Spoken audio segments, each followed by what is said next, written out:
What up, everybody? You're now tuned into Jaguars Daily. I'm your host, Brandon Lampley, and I bring you Jags News Daily. What is going on, everybody? It's good to see everybody. How are you doing out there?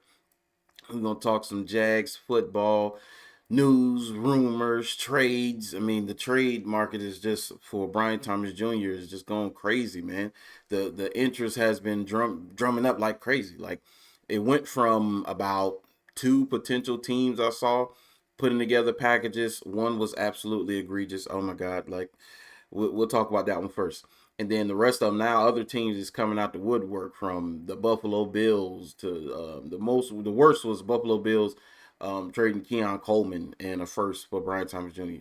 Insane, man. Absolutely not.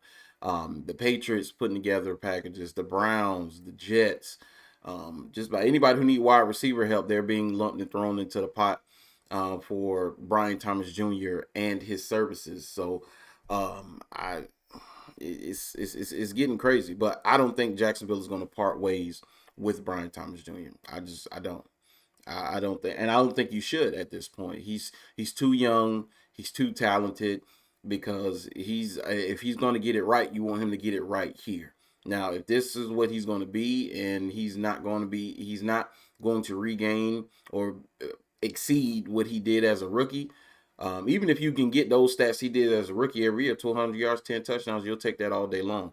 If he can't get back to that or better, yeah, okay, I can see that. But then who's gonna trade away, a lot in draft stock and players for him? They're not gonna do it when you come to that realization. So it's best for you to realize that here that he is not going to be that, and you know for sure he's not, than to trade him off to somewhere like, say, like the Patriots. If the Patriots come and get him, he goes to New England and flourish, man. Help them get back to the Super Bowl and eventually win. Like, you'd be sick to your stomach, man. Like, no, absolutely not. But I'm not trading him for any of the packages that I saw, unless it includes like two firsts, something crazy, and of course that's crazy. Who would trade away that much draft cap? But I'm serious, like no, it's because number one, it's because of his contract and because of the player that he has been and athlete that he currently is. Like no, there's too much potential there. There's too much going on. You don't do it, man. It's nonsense at this point, especially for Keon Coleman. Keon Coleman? Come on, that dude? No, man. I like cookies. No, I'm sorry. I'm sorry. I'm not doing it. I'm not doing it. No disrespect to Keon. I like Keon. I'm a Florida boy, so I watch most of the Florida teams. The only reason I watched the Gators a little bit last year because I like Lagway, but he's gone now. Yeah, but I watch Keon and I like Keon. Not for Brian Thomas Jr. No, no, I'll take him if he becomes available and we got to pay nothing for him, and you just want to bring him in and kick the tires and see what's up, because he could grow up and don't know what he could turn into. Same argument for Brian Thomas Jr. Not doing it, but I think his potential is not as great as Brian Thomas Jr. His ceiling is high, man, is high. So, today's video we're gonna talk about players who I will say you could say failed or just didn't live up to the expectation that was placed on them, whether it's by the coaching staff or the fans or what was expected of them, for them on how they performed this year. Brian Thomas Jr. is one of those guys, but I had to talk about the trades and stuff like that. And of course, the year he had, and this is why he's in trade talks because of the year that he had. He is one for sure. I think he's number one on the list as far as needing to bounce back, because if he realizes his potential, it takes the offense to an entirely different level. He's a thoroughbred. There's nobody else on the roster that's like him, especially at the wide receiver position, but on the team. Period. You don't have any other athletes that are like that are that tall, that big, that fast. I think he had the fastest miles per hour this past season on a play. Nobody ran faster than him last year on any single play, if I'm not mistaken. I know he had for his rookie year, I know he was in like the top 5, but if I'm not mistaken, he's either number 1 or he's like number 2 or something like that, at like 22 point something, whatever miles per hour he was running. You gonna let that walk out the door? Really? That's what we're doing? That's what we're doing. That's what's hot in the streets now. Letting thoroughbreds that can run like the wind, faster than anybody else ran this year, out the door for a bag of chips and Keon Coleman. Like, that's what we're talking about? Absolutely not. No. Brian Thomas Jr. will realize his potential here in Jacksonville. Period. That's what it needs to be. And that's what I hope it is. Now, if they decide to move on from him and they decide that, whatever compensation teams are offering, is what they want, because Brian is not their guy. I'm gonna continue to say these things about the guys that they did not bring in here, because you have to keep that in your mind, keep that in your head about, when you think about certain guys, like, it's not their guy. That's like when Trevor was going through his struggles and people were bashing him and talking crap about him, and I was like, yo, hey, my brother, calm down, calm down. I have faith in James Gladstone, Liam Cohen, and Tony Baselli for them to get it right. If it isn't Trevor Lawrence, they're going to find whoever it is. So I'm not worried about that. So that's just what it is. So same with Brian Thomas Jr., same with any other position. Not concerned, because they're going to get it right. So they may move on from Brian Thomas Jr. Who knows? But I don't think so. And I wouldn't right now either, man, because the talent, it's too much talent to be tapped there. It's just what it is. But he is primed and I think ready for a bounce back season. I think he'll be better next year, of course. He played, and then and then the year he had, it was the drops, of course, and him, he'll disappear from time to time, especially before his injury. After his injury, every now and then he would flash.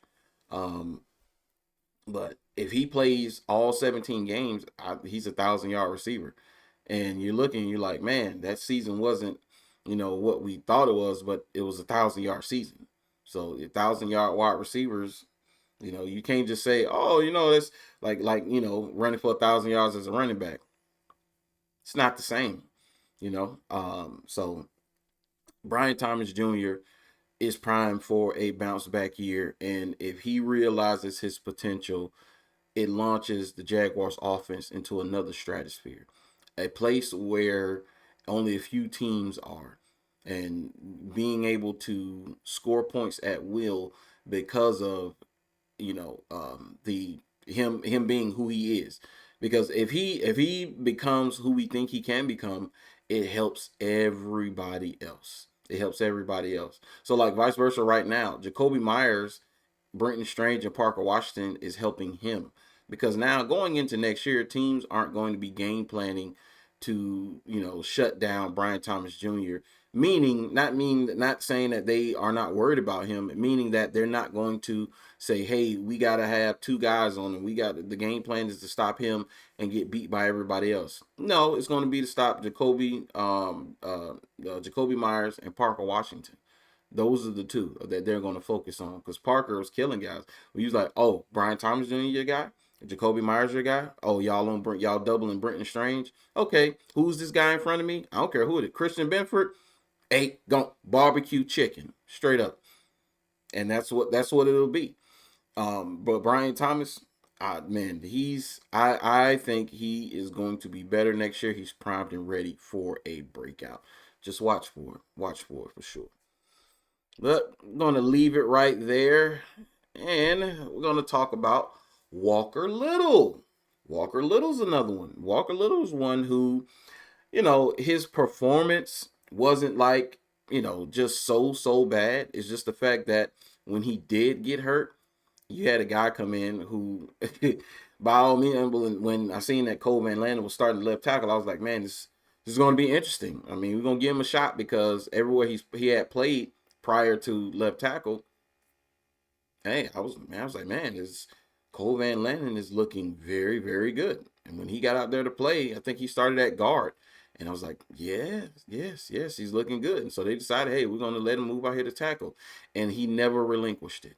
And he got paid. So that tells you all you need to know about Walker Little. Now, I don't know what they're going to do with Walker going forward.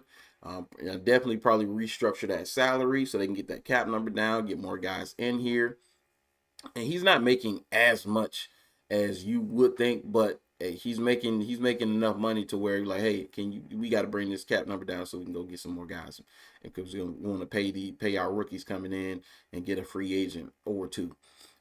But Walker is he has to have a bounce back season. He has to do it as well. Um, but it's going to be hard now because now he's the swing tackle. Because where is he starting? Where is he starting? Cole Van Lannon is locked in at left. There's no way you're getting at right tackle. It has to be an injury at the tackle spots for you to get there. Ezra Cleveland took a step forward last year. Ezra Cleveland played really well last year. Robert Hainsey brought continuity and a toughness and leadership to the position, something that we lacked with our prior center, Luke Fortner. And Luke was a young guy, and he lacked the strength. But Hainsey has come in and solidified that position. And then Makari is the only spot where you kind of like, and that's because of Makari's, his injuries and his propensity to get hurt. Not saying that that's who he is. It's just that's what he's been as currently as a Jaguar this past season. So that's the only place I could see him possibly getting into. But even then, if Makari's healthy, they're going to go with Makari. So it's going to be very interesting to see going forward where Walker Little will be and how they will play this. And teams coming to get him. There's teams are always tackles don't grow on trees. And you can find guards and you can find centers, but tackles are very, very tough to find, man. Tackles are very, very tough to find. So, we'll see. But with Walker, I think he'll be better next year. I think he'll be better. Another year in this system. And I say this, and the reason this is why I say this. I say this because of coaching. Coaching matters all day long. Coaching matters. I mean, you look at Anton Harrison, Ezra Cleveland, and Cole Van Lannon. That tells you all you need to know. Coaching matters, because just a year ago, you need to blow this thing up. Blow it up. Blow it up. Take a grenade and throw it in the O-line room and then go fill it up with some more other guys, man. I mean, that's where we were. That's where we were. So, you got to allow Walker Little to go into next season to get better. And who knows? You never know. Hey, Makari go down again. Walker step in, and he looked better and better at guard the more he played it. But Makari goes down, he steps in and never relinquishes the position. It could happen next year. So I would lean towards them, keeping a Walker Little even with his price tag, and then drafting a few young guys to solidify the room. But that's my take on Walker Little. So we're going to leave it right there. And we got to talk about this guy right here, man. Got to talk about this guy. Chuma Edoga. And I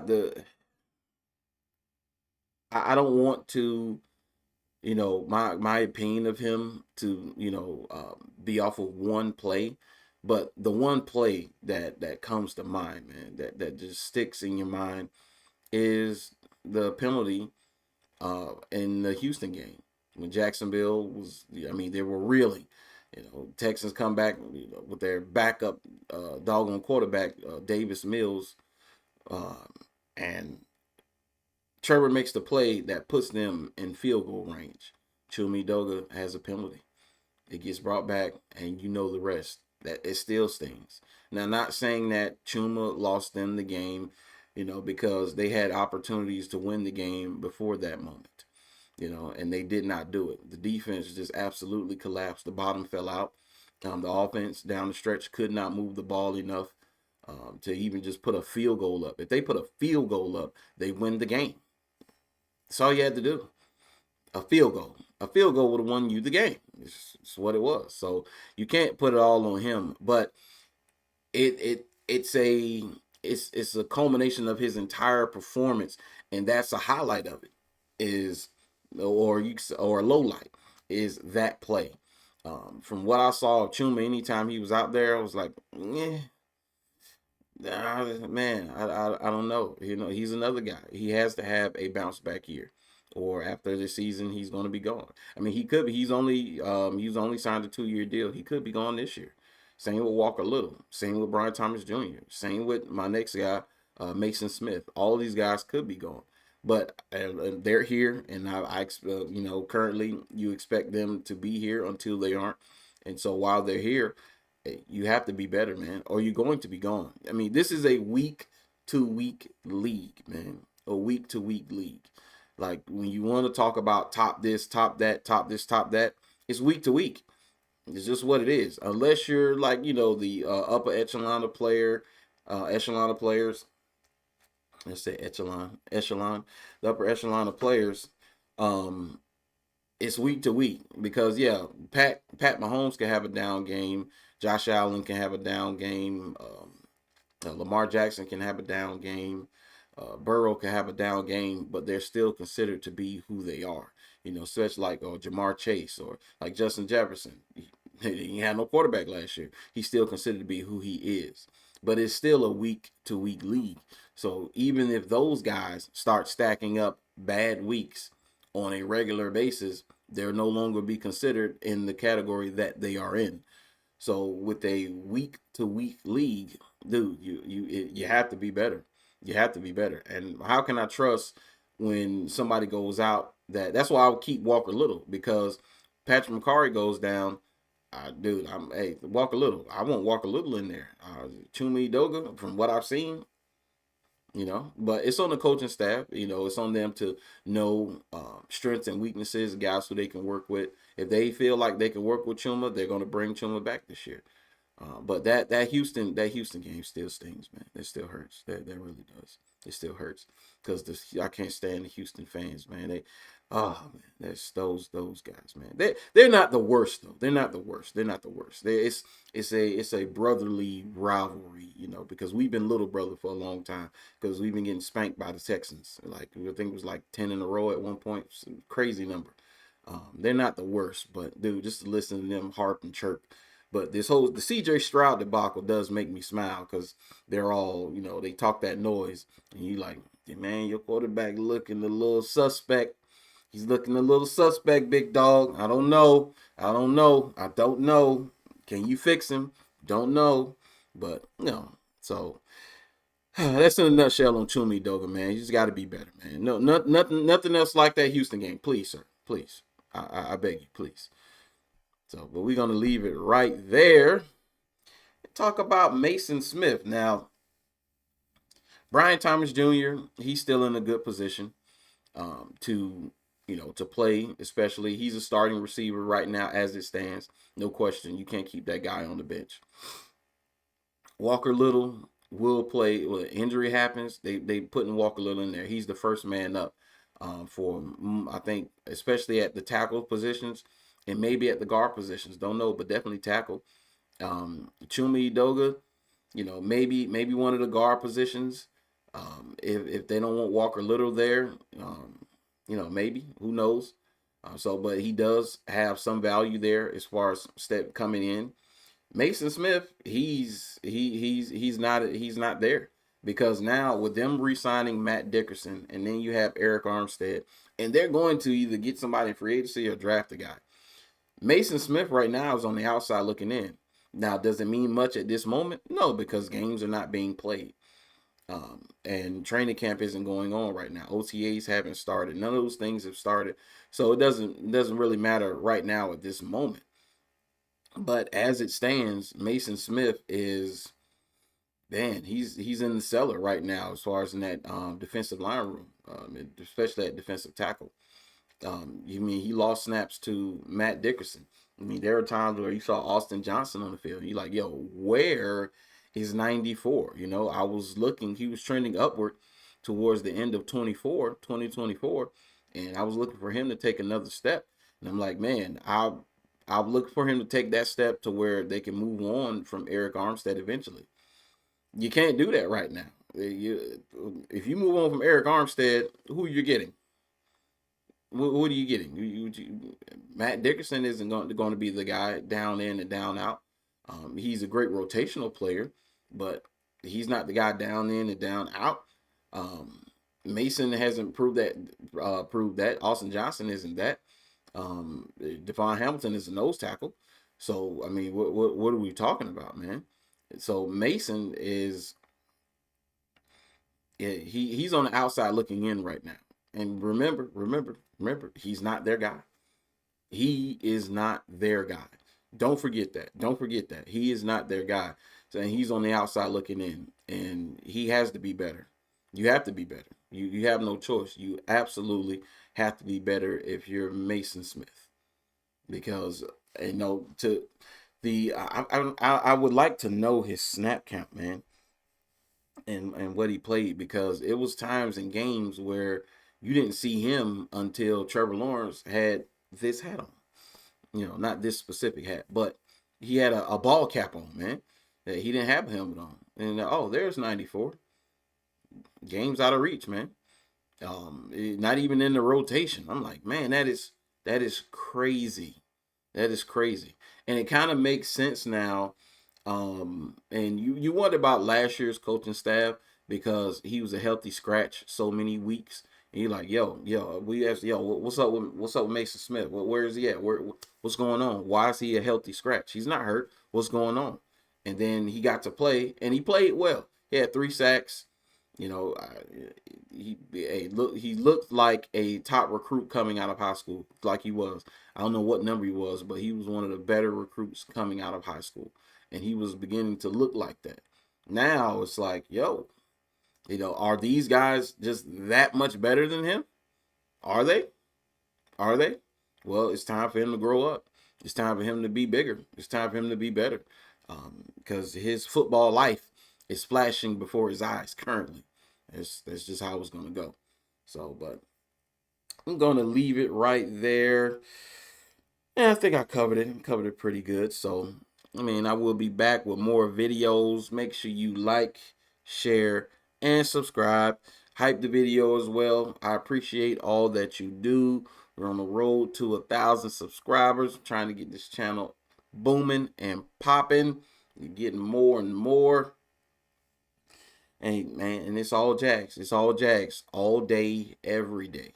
That's what we're talking about. And we're going to cover it all, from top to bottom, to speculations, news, rumors, trades.